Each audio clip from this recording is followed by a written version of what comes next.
Assalamualaikum warahmatullahi wabarakatuh. Saya Muhammad Rafli Setiawan dari 1 KPIC akan menjelaskan tentang hadis mutawir dan hadis ahad dari mata kuliah Ulumul Hadis. Ya, dimulai dari pembagian hadis berdasarkan jumlah periwayatan. Ulama hadis berbeda pendapat tentang pembagian hadis berdasarkan jumlah periwayatnya. Ada yang membagi menjadi dua, yaitu hadis mutawir dan hadis ahad. Ada juga yang membaginya menjadi tiga dengan menambah satu jenis yang disebut hadis masyhur. Bagi ulama yang membagi pada dua jenis hadis masyhur dikategorikan sebagai bagian dari hadis ahad. Pada uraian makalah ini atau pesan ini, hadis masyhur dikelompokkan pada pembahasan tentang hadis ahad. Penjelasan 1. Hadis mutawir. Menurut bahasa, kata mutawir berarti mata tabi, yaitu yang datang berturut-turut dengan tidak ada jaraknya. Sedangkan hadis mutawir menurut istilah adalah hadis yang diriwayatkan oleh orang banyak dalam setiap generasinya, yang tidak mungkin mereka berbuat dusta, dan mereka meriwayatkan secara indrawi dan memberikan ilmu yakin.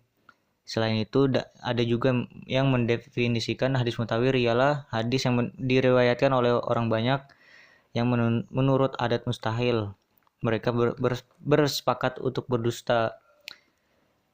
Jumlah banyak itu sejak awal sanadnya sampai akhirnya. Ada lagi yang mendefinisikan hadis mutawir ialah hadis yang diriwayatkan banyak orang dan diterima dari banyak orang pula, yang menurut adat mustahil mereka bersepakat untuk berdusta. Dari definisi tersebut maka terdapat berbagai ciri atau syarat yang bisa disematkan pada hadis mutawir, yaitu diriwayatkan banyak orang, diterima banyak orang, tidak mungkin perawi yang banyak itu bersepakat untuk berdusta, dan hadis itu didapatkan melalui panca indera. Jika dilihat berdasarkan fungsi dari ilmu hadis, yaitu untuk memberikan keyakinan atas berita atau hadis yang disampaikan periwayat, maka kedudukan hadis mutawir telah tercapai dengan baik, bahwa yang terkandung di dalamnya adalah benar-benar dari Rasulullah SAW. Hadis mutawir ini umumnya dibagi ke dalam dua kategori, yaitu mutawir lafzi dan mutawir maknawi. Sedangkan dari ulama atau Ustadz M. Suyudi Ismail menambahkan satu lagi, yaitu mutawir amali, yaitu amalan agama yang dikerjakan Nabi Muhammad SAW lalu diikuti oleh sahabat dan seterusnya hingga sekarang. Seperti waktu sholat, jumlah rakaat sholat, adanya sholat id, adanya sholat jenazah, dan seterusnya. Mutawir lafzi. Nah, sekarang mutawir lafzi. Menurut para ulama, jumlahnya sangat sedikit, bahkan menurut Ibnu Hibban dan Al-Hazimi, hadis tidak ada.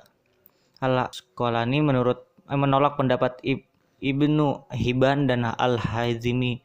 Menurutnya pandangan yang demikian itu terjadi karena kurang mengetahui jalan-jalannya atau keadaan-keadaan para rawi serta sifat-sifatnya yang menghendaki bahwa mereka itu tidak mufakat untuk berdusta.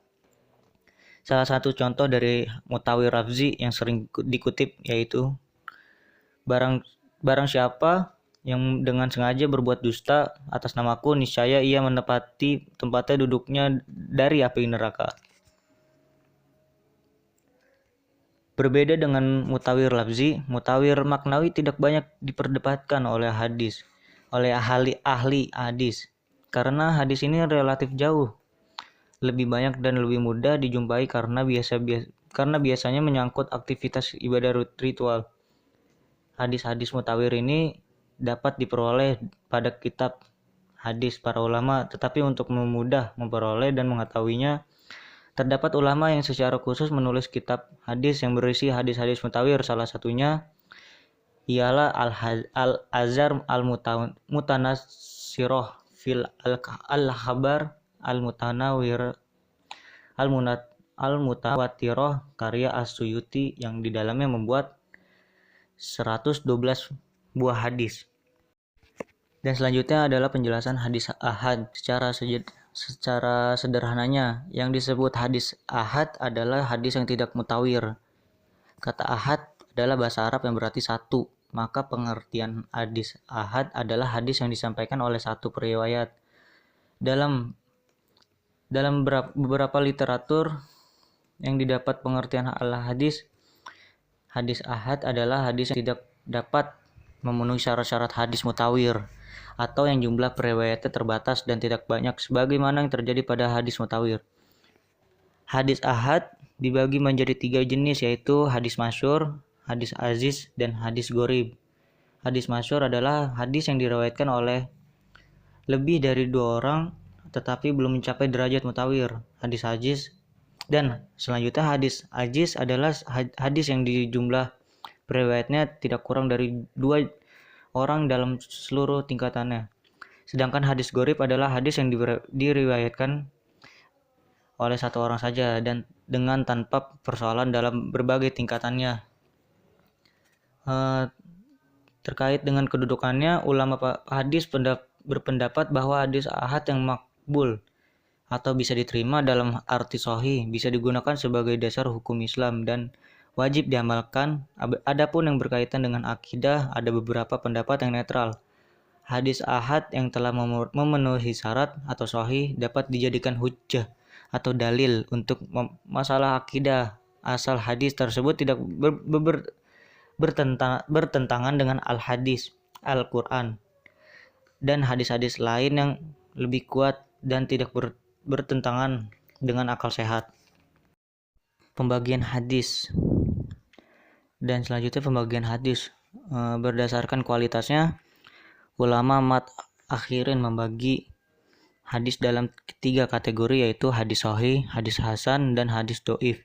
Hadis sahih ialah hadis yang bersambung sanadnya, adil dan dobit atau kuat hafal kuatan riwayatnya, tidak syadz atau ganjil, menyimpang, dan tidak cacat.